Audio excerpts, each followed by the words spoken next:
మీ ఇంట్లో మొదటి కోటీశ్వరుడు మీరే అవ్వాలనుకుంటున్నారా? ఈ ఫైనాన్షియల్ వెబినార్ లో ఇప్పుడే జాయిన్ అవ్వండి. నమస్తే శ్రవంతి గారు. నమస్తే అమ్మా. శ్రవంతి గారు, గ్రహణం వస్తుంది, అదే రోజు హోలీ పౌర్ణమి కూడా అవుతుంది కదా. సో అఫ్ కోర్స్ మనకి లేదు అని చెప్తున్నారు, కాకపోతే మనకి లేకపోయినా కూడా ఎఫెక్ట్స్ మాత్రం ఉంటాయి.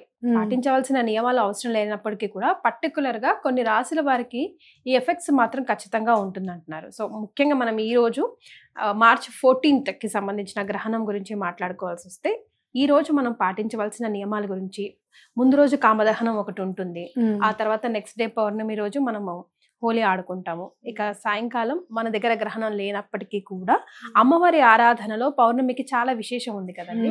సో దీనికి అనుగుణంగా మనం ప్రేక్షకులకి ఇన్ఫర్మేషన్ ఇద్దాం. అయితే గ్రహణము అనేది ఎక్కడైతే ఉంటుందో, ఇప్పుడు ఏ ప్లేసెస్ లో అయితే గ్రహణం ఉంటుందో అక్కడ మాత్రమే పాటించాలి అనేది మనం గుర్తుపెట్టుకోవాలన్నమాట. అంటే ఇక్కడ ఏదో మనకి ఇక్కడ గ్రహణం లేదు కాబట్టి మాలిఫిక్ ఎఫెక్ట్స్ కూడా, ఇల్ ఎఫెక్ట్స్ కూడా ఏమీ ఉండవు అనేది మనం గుర్తుపెట్టుకోవాలి. ఓకే, ఉన్నప్పుడు ఎంత ఖచ్చితంగా పాటించాలి అనేది కూడా గుర్తుపెట్టుకోవాలి. అంటే గ్రహణం టాపిక్ వచ్చింది కాబట్టి ఎందుకు పాటించాలి అనేది మీరు చూస్తే గనక ఈ మధ్య చాలా సోషల్ మీడియాలో కూడా మీరు చూసుంటారు. గ్రహణం అప్పుడు రోకలి నిల్చోబెట్టారు రోలులో అనేది మీరు చూసే ఉంటారు. అంటే గ్రావిటేషనల్ ఫోర్స్ అనేది ఏ విధంగా ఉంటుంది అనేది ఇది మనం ఖచ్చితంగా ప్రూఫ్ చూసుకోవచ్చు. మరి అలాంటి పరిస్థితుల్లో మనం బయటికి రాకుండా ఉండాలి అనేది మన సనాతన ధర్మంలో ఎప్పుడో చెప్పారు. మరి కాబట్టి దాన్ని మనం పాటించాలి అనేది ఖచ్చితంగా గుర్తుపెట్టుకోవాలి. మనం ఇప్పటికీ నమ్మకం, మూఢ నమ్మకం అని కొట్టుమిట్లాడుతూ ఉంటాం some part of our people, కానీ ఎస్, ఇట్స్ ఆల్రెడీ ప్రూవెన్. అయితే భారతదేశంలో కనిపించకపోయినా యుఎస్, కెనడా, ఇటలీ అలాంటి కొన్ని ప్లేసెస్ లో ఉన్నాయి కదండి. సో అక్కడ కూడా ఇప్పుడు క్వశ్చన్ ఎందుకు వచ్చింది, టాపిక్ ఎందుకు వచ్చింది, మరి ఇక్కడ లేనప్పుడు ఎందుకు చేస్తున్నారు అని అంటే, మన భారతదేశ వాసులు అక్కడ కూడా ఉన్నారు కాబట్టి వాళ్ళకు కూడా మనం గుర్తు చేయాల్సిన అవసరం ఉంది కాబట్టి. ప్రవాస భారతీయులందరూ కూడా గ్రహణం ఎక్కడైతే మీరు ఉన్న ప్లేసెస్ లో గనక గ్రహణం ఉంటే గనక తప్పకుండా పాటించాలి. ఎటువంటి పరిస్థితుల్లోనూ గ్రహణం స్టార్ట్ అయ్యే 2-3 గంటల ముందే మీరు ఏదన్నా తినాలనుకుంటే తినేయడం అనేది చాలా ఇంపార్టెంట్. గ్రహణం అయిన తర్వాత చక్కగా తలారా స్నానం చేసిన తర్వాతనే మీరు వండుకోవాలనేది కూడా ఇంపార్టెంట్. అట్లాగే మీకు అక్కడ గరిక ఏదో ఒక రూపంలో గడ్డి అనేది ఉంటుంది కాబట్టి అది తీసుకోవడము. అలాగే ఇప్పుడు చాలా సందర్భాల్లో పూజా స్టోర్స్ లో అక్కడ కూడా దర్బలవి కూడా దొరుకుతున్నాయి, ఆన్లైన్ లో కూడా ఉన్నాయి. కాబట్టి అవి తీసుకొని తప్పకుండా ఇంట్లో మనం ఏవైతే మళ్ళీ వాడుకుంటామో వాటి మీద దర్బ వేయడం అనేది చాలా ఇంపార్టెంట్. చాలా మాత్రం ఇండిపెండెంట్ హౌసెస్ ఉంటాయి కాబట్టి మీరు పైన, ఇంటి పైన, డాబా పైన కూడా దర్బ వేయడం అనేది, వాటర్ ట్యాంక్ లో కూడా ఈవెన్ వేయడం అనేది చాలా ఇంపార్టెంట్. అట్లాగే మరి గ్రహణం అప్పుడు ఏం చేయాలి? కామ్గా కూర్చోవాలా అని అనుకుంటే గనక చక్కగా గ్రహణం స్టార్ట్ అవుతుంది అనుకున్నప్పుడు తలారా స్నానం చేసి భగవంతుడికి సంబంధించిన నామాన్ని ఏదైనా జపించడం, స్తోత్రాలని చదువుకుంటూ ఉండడం అనేది చాలా ఇంపార్టెంట్. అంటే ఈ టైం అనేది ఎలాంటి పవర్ఫుల్ అని అంటే గనక భగవంతుడిని ఆరాధించడంలో చాలా పవర్ఫుల్. ఎనర్జీ చాలా హైట్స్ లో, పీక్స్ లో ఉంటుంది. బయటకి ఎందుకు రావద్దు అంటారు అని అంటే గనక ఎట్లయితే పాజిటివ్ ఎనర్జీ పీక్ లో ఉంటుందో నెగటివ్ ఎనర్జీస్ కూడా అంతే పీక్ లో ఉంటాయి. వాటిని మనం తట్టుకునే శక్తి మనకి ఉండదు కాబట్టి మనం బయటకు రావద్దు అని చెప్తారు. అంటే మూల విరాట్ కి కూడా గుళ్ళల్లో అమ్మవారికి ఐస్ కూడా క్లోజ్ చేసేస్తారు కదండి. కేవలం కాళహస్తిలో మాత్రమే గుడి ముయ్యకుండా ఉంచుతారు ఇక్కడ మనకి గ్రహణ సమయంలో, గ్రహణం ఉన్నప్పుడు. మిగతా వాటన్నిటికీ కూడా క్లోజ్ చేసేస్తారు అసలు టోటల్ గా గుడిలోకి. అలాగే మళ్ళీ గ్రహణం అయిన తర్వాత మళ్ళీ అంత మొత్తం క్లీన్ చేసి, అంతరాలయాన్ని కూడా మొత్తం క్లీన్ చేసిన తర్వాతనే, శుద్ధి చేసిన తర్వాతనే మళ్ళీ మనకి దర్శనం అనేది ఉంటుంది అనమాట. కాబట్టి దీన్ని మనం గుర్తు పెట్టుకోవాలి, ఇది పాటించాలి ఖచ్చితంగా. పాటించినప్పుడు ఎప్పుడైతే మీరు పాటిస్తారో దాని ఫలితం అనేది చాలా బాగుంటుంది అనేది గుర్తుపెట్టుకోవాలి. అలాగే ఏ రాశుల్లో అయితే ఉన్నారో, ఏ రాశి వాళ్ళకి బాగుంది, ఏ రాశి వాళ్ళకి బాగాలేదు అనేది కూడా మనకి క్లియర్గా ఇన్ఫర్మేషన్ ఉంటుంది. అలాంటప్పుడు మీరు అక్కడ దూరంలో ఉన్నారు కదా, ఎవరన్నా గుడిలో ఉన్న వాళ్ళకి మీరు అవి తీసుకెళ్ళి ఏదైనా దానం ఇవ్వడం అనేది చాలా ఎస్, గ్రహం అనగానే మనం దాన ధర్మాలకి ఎక్కువగా ప్రిఫరెన్స్ ఇస్తాం కదండి. సో ముఖ్యంగా ఈ చంద్రగ్రహణానికి ఎలాంటి దాన ధర్మాలు ఇస్తే బాగుంటుంది అంటారు? అది కూడా రాసుల ప్రకారం ఉంటాయా లేకపోతే కామన్ గా అయినా కూడా ఎవరైనా కూడా చక్కగా ఒక వెండి బిళ్ళని తీసుకొని, వెండి కాయిన్స్ దొరుకుతాయి కదా, అవి తీసుకొని, ఏవైతే లక్ష్మీ అమ్మవారు అవి ఉన్నవి కాకుండా ప్లెయిన్వి దొరికితే మరీ మంచిది.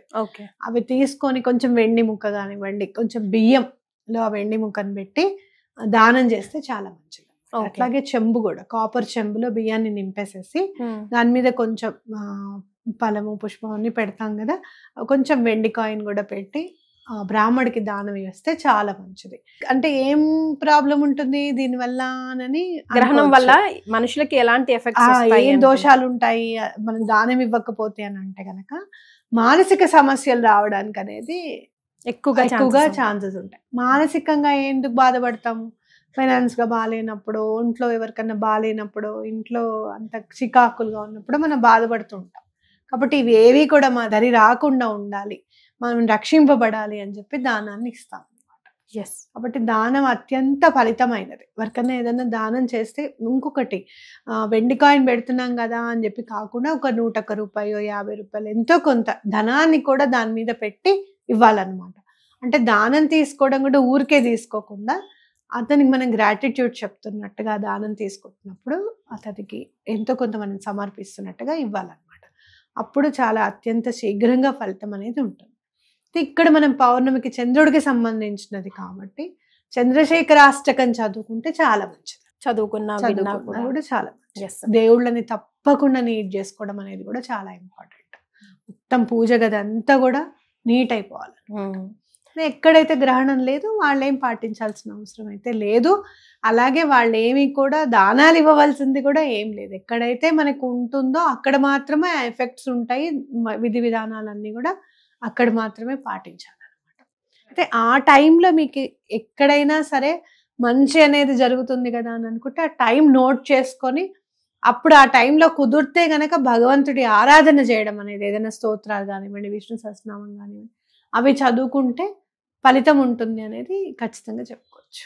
రైట్. అయితే ముఖ్యంగా గ్రహం అనగానే మనం గర్భిణీ స్త్రీల గురించే మాట్లాడుకుంటాం. అంటే తినే ఆహారమే 3-4 గంటల ముందు మనం ఫినిష్ చేసుకోవాలి అనుకుంటాం. అంటే కొంచెం స్టమక్ ఎంటీ ఉండాలి అన్నది. అందులో ఇంకో ప్రాణి పెరుగుతున్నప్పుడు మనకే యూనో అప్ అండ్ డౌన్స్ ఉంటాయంటే మళ్ళీ ఆ శిశువుని కూడా కాపాడుకోవాల్సిన బాధ్యత ఉంది. కాబట్టి అంటే ఎందుకు స్పెసిఫిక్గా అడుగుతున్నానంటే శ్రవంతి గారు, ఈ రోజుల్లో బీచెస్లో పైగా ఈ వచ్చే ఎక్లిప్స్ని బ్లడ్ మూన్ ఎక్లిప్స్ అని అంటున్నారు.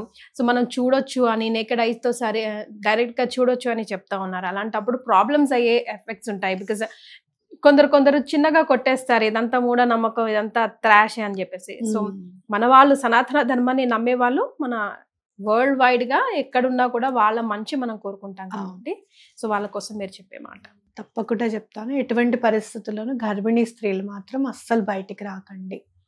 అయితే మరి ఆహారం ఎట్లా అని అంటే 3-4 గంటల ముందే మీరు కూడా తినండి.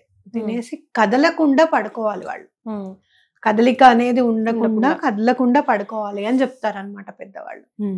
ఎంత ఎఫెక్ట్ ఉంటుంది అంటే మన జాతక చక్రం చూస్తే ఎవరన్నా ఇప్పుడు గ్రహణం ఉందనుకోండి, కడుపుతున్న వాళ్ళు గ్రహణం పిల్లలకు ఉందనుకోండి, జాతక చక్రం చూసి కడుపుతున్నప్పుడు గ్రహణం ఉందా అండి అని అడుగుతారు.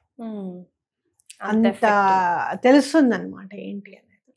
కాబట్టి అంటే ఏంటి, మనం తీసుకోవాల్సిన జాగ్రత్త ఖచ్చితంగా ఉండాలి. అలాగే పుట్టిన తర్వాత కూడా ఆ గ్రహణం వాళ్ళు ఉన్నప్పుడు ఆ గ్రహణం అనేది వాళ్ళు టైం పాస్ అయింది కాబట్టి విధి విధానంగా ఆ జాతకానికి సంబంధించిన గ్రహణం సంబంధించిన కూడా పూజ ఉంటుంది, శాంతి ఉంటుంది, గ్రహణ శాంతి ఉంటుంది. అది కూడా పిల్లలకి తప్పకుండా చేయించాలి. ఇవన్నీ ఎందుకు అని అంటే కేవలం మనం చేసేది ఒక్కరోజు కార్యక్రమం అయి ఉండొచ్చు, 10-15 వేలు ఖర్చు పెట్టుకుంటాం కావచ్చు, కానీ జీవనాధారానికి చాలా ఇంపార్టెంట్. ఆ పిల్ల కానీ ఎటువంటి ఇబ్బందులు పడకుండా ముందుకు వెళ్ళడానికి ఇవన్నీ కూడా మనకు పెద్దవాళ్ళు ఇచ్చిన వరం అని చెప్పుకోవచ్చు. వాళ్ళు తెలుసుకుని మనకు చెప్పారు, మనం కేవలం పాటించడమే. ఆ పాటించడం ఇష్టం లేక ఇవన్నీ మూఢనమ్మకాల కింద మనం తోసేస్తున్నాం. ఒకటి, సనాతన ధర్మం ఎప్పుడు కూడా అసలు సైన్స్ కి ఆధారమే సనాతన ధర్మం. కరెక్ట్. సనాతన ధర్మం సైన్స్ ని ఆధారం చేసుకుని చెప్పిందని కాదు, సైన్స్ కే సనాతన ధర్మం ఆధారభూతమైంది. మీరు ఇప్పుడు చూసారు, విబ్గ్యోర్ అంటున్నాం, 7 కలర్స్ అంటున్నాం, violet, IndiGo, blue, orange, yellow అని చెప్పుకుంటున్నాం. సూర్యుడికి సంబంధించిన గుర్రాలు ఎన్ని, అశ్వాలు ఎన్ని? 7 కాదు. అందులో అరుణవర్ణం చాలా ఇంపార్టెంట్ అని చెప్పట్లేదు, ఆరెంజ్ అని చెప్పి. అంటే ఏంటంటే మనము ఎప్పుడు కూడా గుర్తుపెట్టుకోవాల్సింది ఏంటి అని అంటే, మనకి అర్థమయ్యేటట్టుగా. కేవలం మనము సైంటిస్టులు కేవలం లైట్ నే చూస్తున్నారు, అది స్ప్లిట్ అవుతుంది 7 కలర్స్ గా చూస్తున్నారు. కానీ సనాతన ధర్మంలో దానికి వెనక ఉన్న శక్తిని కూడా చూశారు వాళ్ళు. అది గుర్తుపెట్టుకోవాలి. ఓకే, సో అంతటి వాళ్ళు దీన్ని డిజైన్ చేశారు. గ్రహణం అప్పుడు ఇది చెయ్యాలి, ఇలా ఉండాలి, దీని తర్వాత ఇలా పాటించాలి అని అన్నారు అని అంటే వాళ్ళు ఎంత చూసి ఉంటారు అనేది మీ మనోనేత్రంతో చూడాల్సిన పాయింట్ ఇక్కడ. సూక్ష్మనేత్రంతోనూ ఇప్పుడున్న పనిచేస్తున్న బుర్రతో కాదు, జ్ఞానంతో అర్థం చేసుకోవాల్సిందే, సూక్ష్మనేత్రంతో అలాగే మనోనేత్రంతో చూడాల్సిందే. మన మాంసనేత్రానికి అందినవి కావు ఇవన్నీ కూడా. కాబట్టి అవన్నీ ఆకలి మీద ఈకలు లెక్క పెట్టుకుంటూ కూర్చునే బదులు చెప్పింది బ్లైండ్ గా ఫాలో అవుతే మంచి. దీన్ని ఫాలో అవ్వమనే కదా చెప్పింది, మరి అది కూడా ఒక్కరోజు ఫాలో అవ్వడానికి కూడా ఇబ్బంది అయితే ఇంకా ఏదో ఉంది, ఇంకా ఏదో బయటకు వచ్చి చూసాం ఏమొస్తుంది. ఒకవేళ మీరు ఏమైనా చూసారే అనుకోండి, బ్లడ్ మూన్ అని చెప్పి చూసారనే అనుకుందాం, ఏమిటా ఆనందం? భగవంతుడిని అయితే కాదు కదా మరి, అవునా కాదు? కాబట్టి రావద్దు. ఈ సూర్యుడును మనకి చంద్రుడు ప్రత్యక్ష దైవాలు, అవునా కాదా? అవునండి. అవి మారుతున్నప్పుడు అవేవో అడ్డొచ్చినప్పుడు చూడాల్సిన అవసరం మనకి లేదు. కరెక్ట్ గా ఎప్పుడు కూడా కరెక్ట్ గా కనపడుతూనే ఉన్నాయి మనకి ఎప్పటికప్పుడు. కాబట్టి ఏ టైంలో అయితే చేయొద్దు అని చెప్పారు అవి చేయకుండా ఉంటే ఆ ఫలితాన్ని మనం ఆస్వాదించినప్పుడు, మనం అర్థం చేసుకున్నప్పుడు మనం ఇంకా ముందుకు వెళ్తాం అనేది గుర్తుపెట్టుకోవాలి. వెల్ సెడ్ అండి, థ్యాంక్ యూ సో మచ్, ధన్యవాదాలు.